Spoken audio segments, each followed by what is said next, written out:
Hello दोस्तों, मेरा नाम है आयुष और आज हम भुसावल डिवीज़न का अटेस्टेशन फॉर्म भरने जा रहे हैं। तो इसे बहुत ही सावधानीपूर्वक आपको भरना होगा, क्योंकि अगर आप इसे गलत तरीके से या गलत शब्दों से कुछ भर देते हैं तो कल को आपको नौकरी से भी हाथ धोना पड़ सकता है। इसलिए बहुत ही केयरफुली तरीके से आप फॉर्म को भरिए एंड स्टेप बाय स्टेप समझते हुए चलिए कि कहाँ पे कैसा क्या क्या भरना है। तो प्लीज़ आप लोग ध्यानपूर्वक पूरा वीडियो देखिएगा। थोड़ा लंबा हो सकता है, लेकिन एक बार में आपको सारी चीज़ें क्लियर हो जाएगी कि क्या करना है। दोस्तों ध्यान दीजिए कि फ़ोटो के ऊपर किसी किसी गजेटेड ऑफिसर के सिग्नेचर करवा भी रहे हैं, नहीं भी करवा रहे हैं।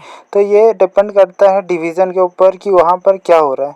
अगर हम देखें जाए तो यहाँ सरनेम की जगह में आप अपना सरनेम डालिएगा और नेम की जगह में अपना नेम, उसके नीचे एड्रेस दिया हुआ है तो आप एड्रेस वहाँ पे भर सकते हैं। फिर आधार कार्ड नंबर दिया हुआ है, फिर पैन कार्ड नंबर दिया हुआ है, फिर nationality, date of birth, present age, age of matrix, place of birth, कहाँ पे आप पैदा हुए हैं, ये सब आप यहाँ पे भर सकते हैं। ब्लॉक बी में जो है डिस्ट्रिक्ट एंड स्टेट दिया हुआ है, तो आप ये भी सिंपल भर ही सकते हैं। आपका रिलीजन हुआ और यहाँ पे दिया है कि आपकी कास्ट क्या आती है। इसमें यस या नो में आप कर सकते हैं। अगर आप जनरल में हैं तो आप यहाँ पे नो करिएगा। तो पैराग्राफ नंबर 10 आप थोड़ा अच्छे से समझिएगा। यहाँ पे बोला गया है कि अगर आपकी एज 21 साल से ज़्यादा है और आपने एक साल से अधिक कहीं पे बाहर रह के अगर अपना क्वालिफ़िकेशन या कुछ भी किया हुआ है तो आप यहाँ पे मेंशन करना पड़ेगा आपको, इंक्लूडिंग पाकिस्तान। लेकिन अगर आपने थोड़े दिन बाहर रह के कहीं रिलेटिव के यहाँ रहे हो इधर, या 2-4 महीने आप बाहर रह के पड़े हुए, तो आपको मेंशन करने की कोई ज़रूरत नहीं, क्योंकि इतना मायने नहीं रखता। अगर आपने लंबे समय तक कहीं बाहर रह के कुछ किया है तो आपको बताना ज़रूरी है, और अगर विदेश गए हो तो बताना ज़रूरी ही है, तो आपको फिर मेंशन करना ही पड़ेगा। तो आप इन चीज़ों का ध्यान रखोगे तो आपको बाद में दिक्कत नहीं आएगी। तो आपको समझ आ गया होगा कि पैराग्राफ नंबर 10 में क्या करना है। तो अब हम 11 को देखेंगे कि उसमें क्या क्या भरना होगा आपको। तो पैराग्राफ नंबर 11 में ये है कि आपको यहाँ फादर का फुल नेम लिखना है, उनकी नेशनलिटी लिखना है, उनका प्लेस ऑफ बर्थ लिखना है, और एड्रेस, प्रेजेंट एड्रेस और होम एड्रेस यहाँ पे दोनों मेंशन करना होगा, और वो क्या काम करते हैं। ऐसे ही मदर का और आपकी अगर पत्नी है तो उनका भी यहाँ पे मेंशन करना होगा। तो दोस्तों पैराग्राफ नंबर 12 में देखेंगे कि यहाँ पे क्या बोला गया है। यहाँ पे तो बोला गया है कि आपका अगर बच्चा कहीं विदेश में जाके पढ़ रहा है तो आपको यहाँ पे मेंशन करना होगा। तो ऐसा कोई तो यहाँ पे होगा नहीं जिसके बच्चे होंगे वो भी विदेश में जाके पढ़ रहे होंगे, तो इसे छोड़ दीजिए, आगे बढ़ते हैं।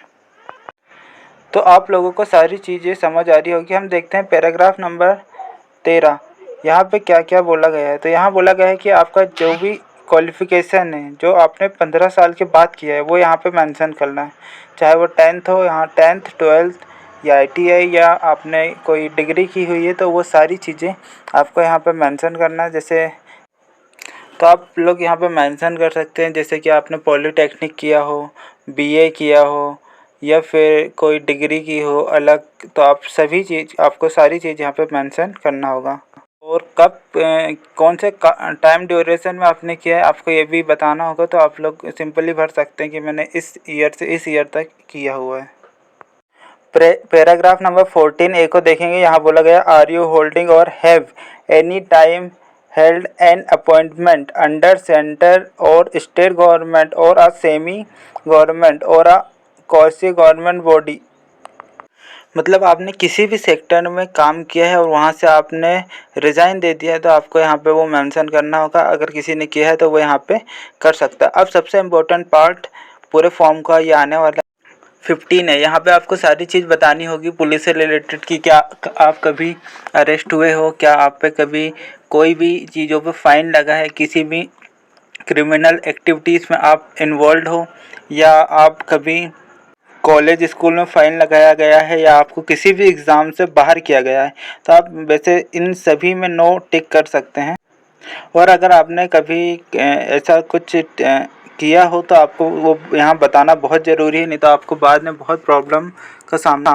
सामना करना पड़ सकता है और आपको जॉब से भी बाहर किया जा सकता है। और अगर आप इसमें किसी में चीज़ों में यस में टिक करते हैं तो आपको नीचे पैराग्राफ नंबर 2 में मेंशन करना होगा कि वो रीज़न देना होगा आपको कि क्यों आपने मतलब क्या हुआ है आपके। तो आप ये सभी चीज़ें सही सही बताइएगा कि आपको बाद में किसी भी तरह की प्रॉब्लम फेस ना करना पड़े। हम देखेंगे अब पैराग्राफ नंबर 16, इसमें आपके जो दो पड़ोसियों के नाम आपको या किसी पहचान वालों के नाम आप दे सकते हो। यहाँ पे क्या होता है कि बाद में पुलिस वेरिफिकेशन के लिए कुछ आपके लोकल थाने से पुलिस वाले आते हैं। ये सब प्रोसेस आपके अपॉइंटमेंट के बाद की है और आप लोग दो अपने भरोसेमंद साथियों का नाम दे सकते हैं जो आपके लिए सही चीज़ें बताएं और बाद में आपको प्रॉब्लम का सामना ना हो, इसीलिए आप इस चीज़ का ध्यान रखिएगा। इसके बाद आप डिक्लेरेशन फॉर्म में नीचे सिग्नेचर कर सकते हैं, अपना डेट और प्लेस डाल दीजिएगा। तो यहाँ तक ये चीज़ें हो जाती है कंप्लीट। उसके बाद भी to be find by the office, उसके नीचे का जो भी परफॉर्मा है वो ऑफिस में भराया जाएगा, तो आप इसे खाली छोड़ दीजिए। फिर आप बढ़ते हैं